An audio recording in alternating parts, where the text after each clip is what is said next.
So we're on part 2 of day 23, and it cut me off earlier. How rude of that camera. So we're going to start at Genesis 42, verse 35. As they were emptying their sacks, there in each man's sack was his pouch of silver. When they and their father saw the money pouches, they were frightened. Their father Jacob said to them, "You have deprived me of my children. Joseph is no more, and Simon is no more. And now you want to take Benjamin.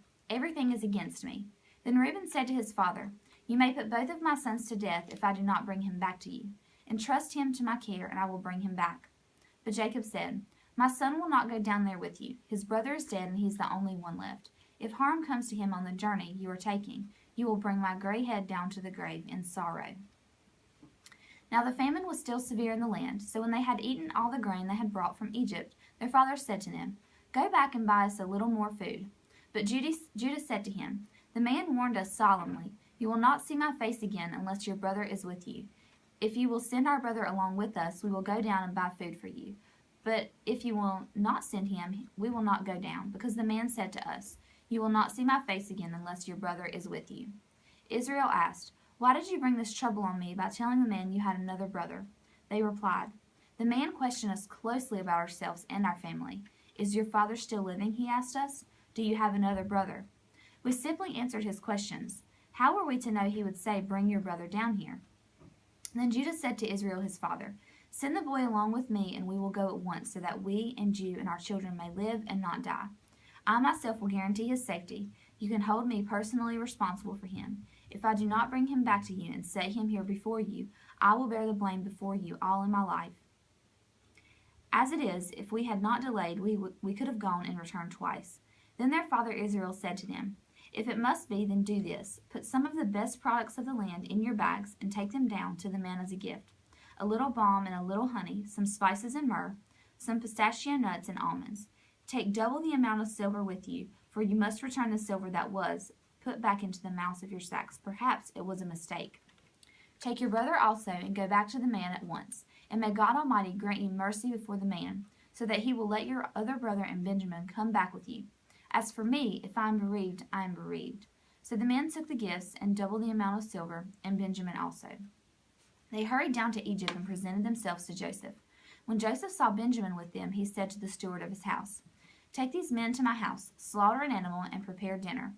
They are to eat with me at noon." The man did as Joseph told him and took the men to Joseph's house. Now the men were frightened when they were taken to the house. They thought, We were brought here because of the silver that was put back into our sacks the first time. He wants to attack us and overpower us and seize us as slaves and take our donkeys." So they went up to Joseph's steward and spoke to him at the entrance to the house. "Please, sir," they said, "we came down here the first time to buy food, but at the place where we stopped for the night we opened our sacks, and each of us found his silver, the exact weight in the mouth of his sack. So we have brought it back with us. We have also brought additional silver with us to buy food. We don't know who put our silver in our sacks." "It's all right," he said. "Don't be afraid. Your God, the God of your father, has given your treasure in your sacks. I received your silver." Then he brought Simon out to them. The steward took the men into Joseph's house, gave them water to wash their feet, and provided fodder for their donkeys. They prepared their gifts for Joseph's arrival at noon, because they had heard they were to eat there. When Joseph came home, they presented to him the gifts they had brought into the house, and they bowed down before him to the ground. He asked them how they were. Then he said, "How is your aged father you told me about? Is he still living?" They replied, "Your servant, our father, is still alive and well," and they bowed low to pay him honor. As he looked about and saw his brother Benjamin, his own mother's son, he asked, "Is this your youngest brother, the one you told me about?" And he said, "God be gracious to you, my son," deeply moved at the sight of his brother. Joseph hurried out and looked for a place to weep. He went into his private room and wept there. After he had washed his face, he came out, controlling himself, said, "Serve the food." They served him by himself, the brothers by themselves, and the Egyptians who ate with him by themselves, because Egyptians could not eat with Hebrews, for that is detestable to Egyptians. The men had been seated before him in the order of their ages, from the firstborn to the youngest, and they looked at each other in astonishment. When portions were served to them from Joseph's table, Benjamin's portion was 5 times as much as anyone else's. So they feasted and drank freely with him. Now Joseph gave these instructions to the steward of his house: "Fill the men's sacks with much food as they can carry, and put each man's silver in the mouth of his sack. Then put my cup, the silver one in the mouth of the youngest one's sack, along with the silver for his grain. And he did as Joseph said. As morning dawned, the men were sent on their way with their donkeys. They had not gone far from the city when Joseph said to his steward, "Go after those men at once, and when you catch up with them, say to them, 'Why have you repaid good with evil? Isn't this the cup my master drinks from and also uses for divination? This is a wicked thing you have done.'" When he caught up with them, he repeated these words to them. But they said to him, "Why does my lord say such things? Far be it from your servants to do anything like that. We even brought back to you from the land of Canaan the silver we found inside the mouths of our sacks. So why would we steal silver or gold from your master's house? If any of your servants is found to have it, he will die, and the rest of us will become the Lord's slaves." "Very well, then," he said, "let it be as you say. Whoever is found to have it will become my slave. The rest of you will be free from blame." Each of them quickly lowered his sack to the ground and opened it. Then the steward proceeded to search, beginning with the oldest and ending with the youngest. And the cup was found in Benjamin's sack. At this they tore their clothes. Then they all loaded their donkeys and returned to the city. Joseph was still in the house with Judah when Judah and his brothers came in, and they threw themselves to the ground before him. Joseph said to them, "What is this you have done? Don't you know that a man like me can find things out about divination?" "What can we say to my lord?" Judah replied. "What can we say? How can we prove our innocence? God has uncovered your servant's guilt. We are now my lord's slaves, we ourselves and the one who was found to have the cup." But Joseph said, "Far be it from me to do such a thing. Only the man who was found to have the cup will become my slave. The rest of you go back to your father in peace." Then Judah went up to him and said, "Please, my lord, let your servant speak a word to my lord. Do not be angry with your servant, though you are equal to Pharaoh himself." My lord asked his servants, "Do you have a father or a brother?" And we answered, "We have an aged father, and there is a young son born to him in his old age. His brother is dead, and he's the only one of his mother's sons left, and his father loves him." Then you said to your servants, "Bring him down to me so I can see him for myself." And we said to my lord, "The boy cannot leave his father. If he leaves him, his father will die." But you told your servants, "Unless your youngest brother comes down with you, you will not see my face again." When we went back to your servant, my lord, when we went back to your servant, my father, we told him what my lord had said. Then our father said, "Go back and buy a little more food." But we said, "We cannot go down. Only if our youngest brother is with us we will go. We cannot see the man's face unless our youngest brother is with us." Your servant my father said to us, "You know that my wife bore me 2 sons. One of them went away from me, and I said, 'He has surely been torn to pieces,' and I have not seen him since. If you take this one from me too, and harm comes to him, you will bring my gray head down to the grave in misery. So now, if the boy is not with us when I go back to your servant my father, and if my father, whose life is closely bound up with the boy's life, sees that the boy isn't there, he will die. Your servants will bring the gray head of our father down to the grave in sorrow." Your servant guaranteed the boy's safety to my father. I said, "If I do not bring him back to you, I will bear the blame before you, my father, all my life.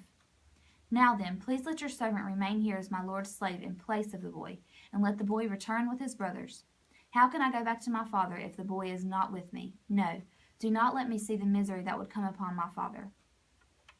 Then Joseph could no longer control himself before all his attendants, and he cried out, "Have everyone leave my presence." So there was no one with Joseph when he made himself known to his brothers. And he wept so loudly that the Egyptians heard him, and Pharaoh's household heard about it. Joseph said to his brothers, "I am Joseph. Is my father still living?" But his brothers were not able to answer him because they were terrified at his presence. Then Joseph said to his brothers, "Come close to me." When they had done so, he said, "I am your brother Joseph, the one you sold into Egypt. And now do not be distressed and do not be angry with yourselves for selling me here, because it was to save lives that God sent me ahead of you. For 2 years now there has been famine in the land, and for the next 5 years there will not be plowing and reaping. But God sent me ahead of you to preserve you for a remnant on earth and to save your lives by a great deliverance. So then it was not you who sent me here, but God.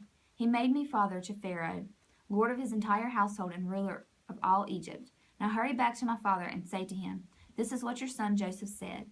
God has made me lord of all Egypt. Come down to me. Don't delay. You shall live in the region of Goshen and be near me, you, your children and grandchildren, your flocks and herds, and all you have. I will provide for you there, because 5 years of famine are still to come. Otherwise, you and your household and all who belong to you will become destitute. You can see for yourselves, and so can my brother Benjamin, that it is really I who am speaking to you. Tell my father about all the honor according me in Egypt and about everything you have seen. And bring my father down here quickly."